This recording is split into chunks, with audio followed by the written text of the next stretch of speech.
جی تو آج ہم جو ہے یقیناً آپ کو تعزیت پیش کریں. آپ بھی انشاءاللہ ہم آپ کے لیے جب فون لائنز کھولیں گے تو آپ بھی ہمارے ساتھ شرکت کر سکتے ہیں اس دن کے بارے میں گفتگو کرنے کے لیے. فی الحال ہم ہدایت کی بات کی طرف چلتے ہیں اور ہدایت کی بات کے لیے ہم علی بھائی سے گزارش کریں گے کہ وہ ہمیں ہدایت کی بات بتائیں. Thank you. ناظرین، ہدایت کی بات میں جیسا کہ آپ کو پتہ ہے کہ ہم اقوال معصومین علیہ السلام شیئر کرتے ہیں، اور پہلا قول نبی کریم صلی اللہ علیہ وآلہ وسلم سے شیئر کریں گے. آپ فرماتے ہیں کہ اپنی صبح کا آغاز صدقے سے کیا کرو، کیونکہ صدقہ آفتوں اور بلاؤں کو دور کر دیتا ہے. سبحان اللہ، کتنا جامع، اور ایک لائن کے اندر پورے حیات کو ایسا لگتا ہے کہ سمو کر رکھ دیا ہے. کیونکہ جب انسان اپنا دن کو شروع کرتا ہے تو پورے دن وہ اچھی اور بری تمام چیزوں سے نبرد آزما ہوتا رہتا ہے.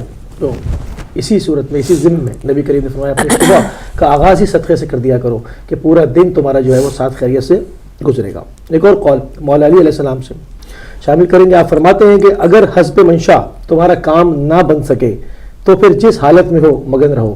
یہ ہم دیکھتے ہیں کہ بعض لوگ کسی کام کے اوپر بہت زیادہ اسٹریس لے لیتے ہیں، بہت زیادہ ان کے سر پہ وہ کام سوار ہو جاتا ہے، پریشان رہتے ہیں. تو مولا فرماتے ہیں ایک مطلب حسب منشا اگر تم نے کوشش کی اور تم نے اپنا حصہ ڈالا، کیونکہ انسان اپنی طرف سے صرف کوشش ہی کر سکتا ہے، کیونکہ کام کے ہونے یا نہ ہونے پہ تو خدا پروردگار جو ہے وہ قادر ہے کہ وہ کس کو کس وقت کیا چیز دے اور کیا چیز سے روک کے رکھے.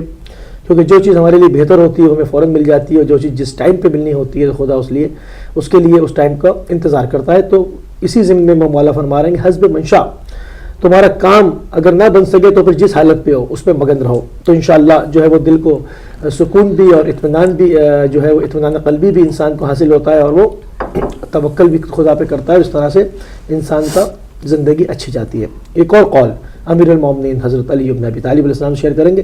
آپ فرماتے ہیں کہ جانور میں خواہش اور فرشتے میں عقل ہوتی ہے، مگر انسان میں یہ دونوں ہوتی ہیں. اگر عقل کو دبا لے تو جانور، اور اگر خواہش کو دبا لے تو فرشتہ. سبحان اللہ. ایک اور آخری قول کو شیئر کر کے اس پروگرام اپنے سیگمنٹ کو اختتام کی طرف لے کے جاؤں گا. امام حسین علیہ السلام فرماتے ہیں جس کا مددگار خدا کے علاوہ کوئی نہ ہو، خبردار اس پر ظلم نہ کرنا. کیا خوبصورت قول ہے.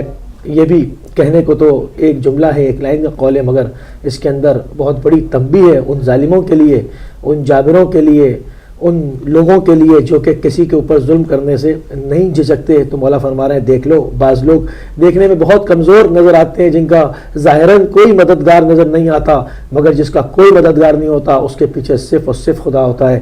تو ایسے کے اوپر ظلم کرنے سے جو ہے وہ ڈرنا، یہ نہ ہو کہ تمہاری تباہی کا جو ہے وہ سامان فی الفور ہو جائے. تو ناظرین، یہ تو تھے ہدایت کی بات، اور امید کرتے ہیں کہ ان اقوال کو لے کر کے آپ اپنی زندگیوں میں کچھ بہتری ضرور لے کر آئیں گے، اور ہمیں بھی جو ہے وہ اپنی دعاؤں میں یاد رکھیے گا، اور ہمیں بھی خدا جو ہے وہ توفیق دے کہ ہم سب کو کہ ان اقوال کے ذریعے سے ہم روشنی کو حاصل کریں اور اپنی زندگیوں میں ایک مثبت تبدیلی ایجاد کریں.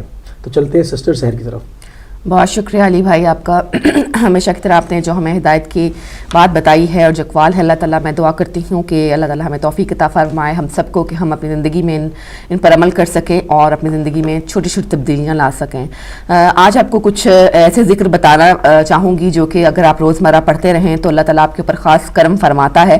اور یہ وہ ذکر ہیں جو چھوٹی چھوٹی آیتیں ہیں، چھوٹی چھوٹی دعائیں ہیں جو اللہ تعالیٰ اگر آپ حضور پیش کرتے رہیں تو وہ آپ کو بھولتا نہیں ہے، اور آپ بھی اپنی جو حصے کی جو بندگی ہے اس کا حق ادا کر دیتے ہیں.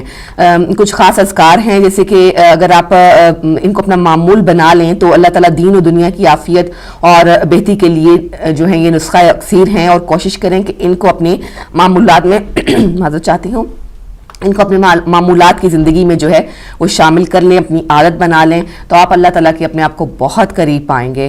اگر صبح کی نماز کے بعد آپ ایک یہ جو ہے آیت کا اس کا ایک ہی مرتبہ بے شک پڑھ لیں اس کو، تو اللہ تعالیٰ آپ پہ خاص رحمت فرمائے گا. جو کہ آیت یہ ہے بسم اللہ ذی لا یضر مع اسمہ شیء فی الارض ولا فی السماء وہو السمیع العلیم. ترجمہ اس کا کچھ اس طرح سے ہے کہ اس اللہ کے نام سے دن شروع کرتا ہوں جس کے نام کے ساتھ آسمان اور زمین کی کوئی چیز نقصان نہیں پہنچا سکتی، اور وہ سننے والا اور جاننے والا ہے. ایک حدیث شریف میں آیا ہے کہ اگر ہر صبح اور شام 3 مرتبہ جو ہیں یہ کلمات پڑھ لیے جائیں تو اس شخص کو کوئی چیز سارا دن نقصان نہیں پہنچا سکتی اور اس پہ کوئی ناگہانی آفت جو ہے وہ اثر انداز نہیں ہو سکتی. وہ کلمات یہ ہیں: اعوذ بکلمات اللہ تامات من شر ما خلق. ترجمہ کچھ اس طرح سے ہے: میں اللہ تعالیٰ کے مکمل کلمات کی پناہ مانگتا ہوں اور ہر چیز اس چیز کے شر سے جو اس نے پیدا کی.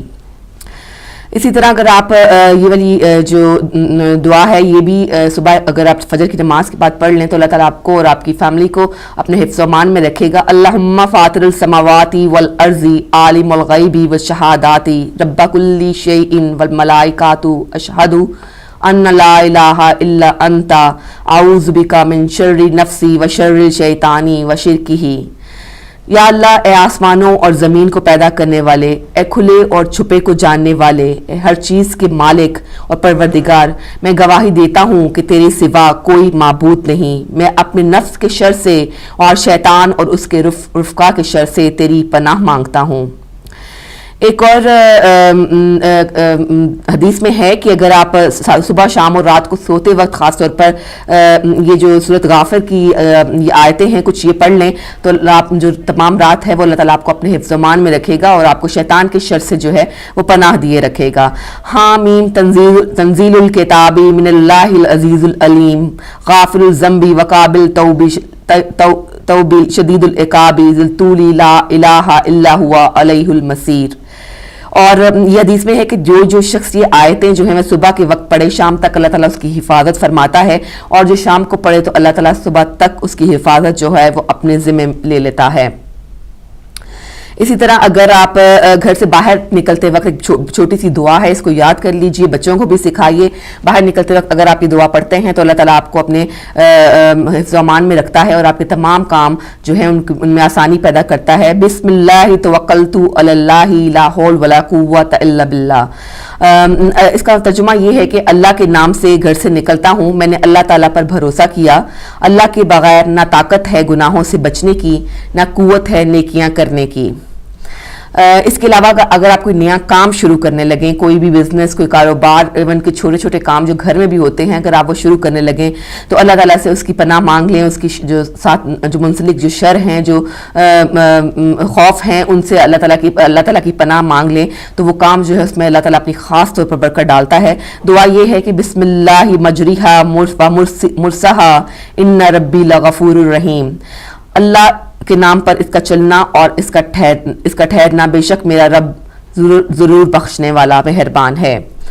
یہ ایک لائن کی یا 2 لائنوں کی جو آیتیں ہوتی ہیں یہ اللہ تعالیٰ اگر آپ یاد بھی کر لیں، بلکہ بار بار پڑھنے سے یہ جو ہے یہ آپ زبانی یاد کی جا سکتی ہیں. اللہ تعالیٰ خاص آپ پہ کرم فرماتا ہے اور یہ آزمودہ ہیں. آپ بالکل بہت سارے ہمارے جو بہن بھائی ہیں وہ ان آیتوں کا ورد کرتے ہیں یا ان دعاؤں کو پڑھتے ہیں اور اس کا فرق جو ہے وہ واضح طور پر دیکھنے میں نظر آتا ہے.